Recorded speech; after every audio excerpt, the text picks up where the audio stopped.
So, you run a small or mid-sized business, and you might be thinking, hackers? They go after the big guys. I'm too small to be on their radar. Well, what if I told you that exact thought is what makes you the perfect target?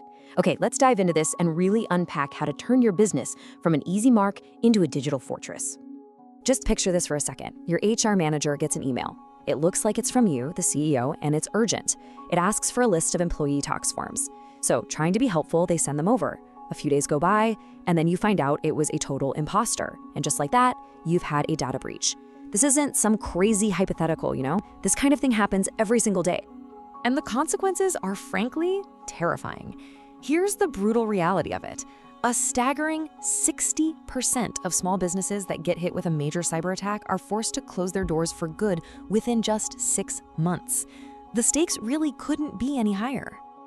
All right, let's get into our first section and tackle the most dangerous myth out there, this idea that you're too small to target.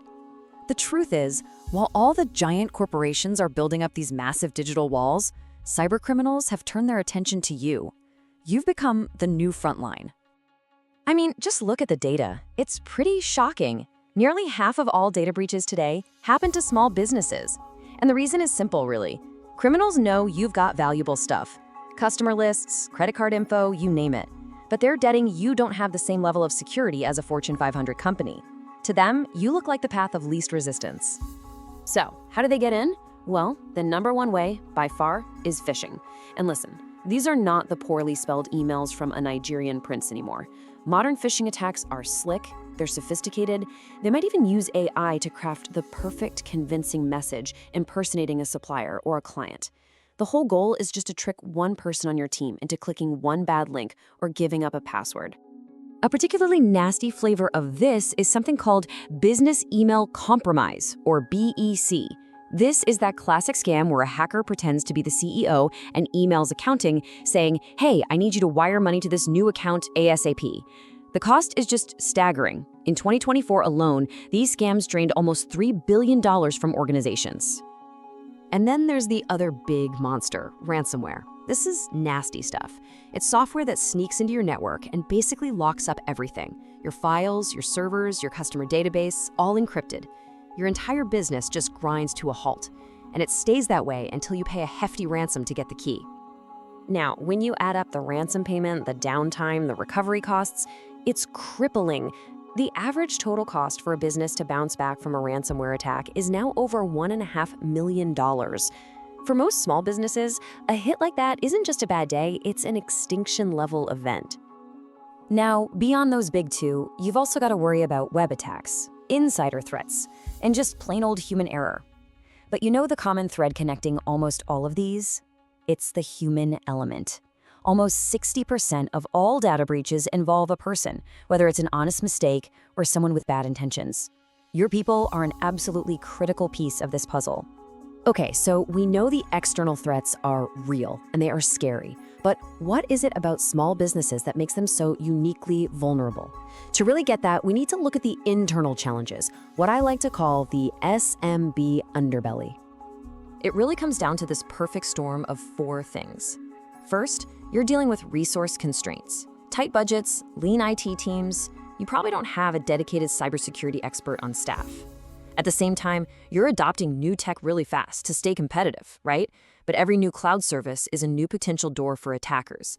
And all the while, the attackers themselves are getting smarter, using AI to launch scams that are harder to spot than ever. But you know what? This single biggest vulnerability might not be technical at all. It's a mindset. A recent study found that 57%, more than half of small business owners still believe they won't be targeted. That false sense of security is so dangerous because it leads to critical oversights.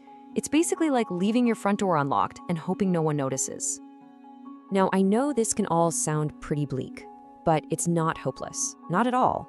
You are not powerless in this fight. The key is to stop being reactive and start being proactive. So the big question is, how do you actually do that? How do you fight back? And that brings us to the good part, the solution. Let's walk through a clear, actionable defensive playbook. These are things any business can start doing right now to make themselves a much, much harder target. It all starts with 5 foundational pillars. Number 1, enforce multi-factor authentication. You know that little code you get on your phone when you log in? That one step alone blocks the vast majority of account takeover attempts.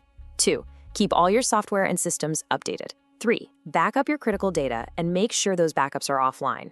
4, control who has access to what. And finally, number 5, have a simple plan ready for when things go wrong. I mean, the difference is night and day, right? A vulnerable business uses password 123 and has no backups. A secure one uses MFA and has tested, offline backups they know they can rely on. And remember this, it's so important. Ransomware completely loses its power when you can just wipe the infected machine and restore everything from your backup. But let's go back to what we said earlier. Technology is only half the battle. Your people, they are the true linchpin here. The goal is to build what the experts call a human firewall. And you build that firewall by creating a culture of security awareness. That means things like regular training to spot phishing emails. It means leadership has to buy in and set the example. But most crucially, it means creating a no-blame environment.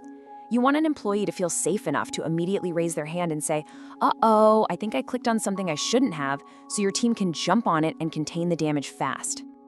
Because here's the reality. Even with the best defenses in the world, you have to assume that one day an attack might just get through. Being prepared for that moment is what separates a manageable problem from a business-ending catastrophe.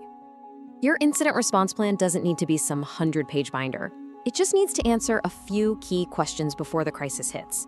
Who's on the response team? What's the very first thing we do? Like unplug the machine from the network? Who do we call for expert help? Knowing this stuff ahead of time saves precious, precious minutes when every second counts. And that all ties directly into your business continuity plan. This is simply your plan to keep the lights on during a disruption. And the absolute cornerstone of a good continuity plan is having regularly tested data backups.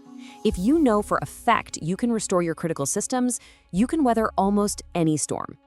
So if there's one central idea to walk away with, it's this. Cybersecurity is not a product you can buy or a project you can finish.